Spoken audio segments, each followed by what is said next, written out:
వీటి ఆన్సర్స్ అనేవి ఈరోజు ఒకసారి చూద్దాము. డివిజిబిలిటీ రూల్ ఆఫ్ 17 ఏం చెప్తుందంటే, ఇచ్చిన నెంబరు 7429లో లాస్ట్ డిజిట్ని 5 టైమ్స్ చేసి రిమైనింగ్ నెంబర్లో మైనస్ చేయాలన్నమాట. లాస్ట్ డిజిట్ ఏంది 9, 9ని 5 టైమ్స్ చేస్తే 45, 42 మైనస్ 45 వచ్చేసి 697 అవుతుంది అన్నమాట. మళ్ళీ లాస్ట్ డిజిట్ 7, దాన్ని మళ్ళీ 5 టైమ్స్ చేస్తే 35 అవుతుంది.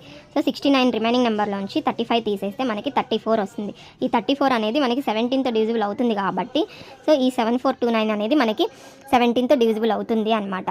సో అలాగే మనం ఇక్కడ ఈ నెంబర్ 18తో డివిజిబుల్ అవుతుందా కాదా అనేది ఎలా చూస్తామంటే, 18ని మనము 2 into 9గా రాయొచ్చు అనమాట.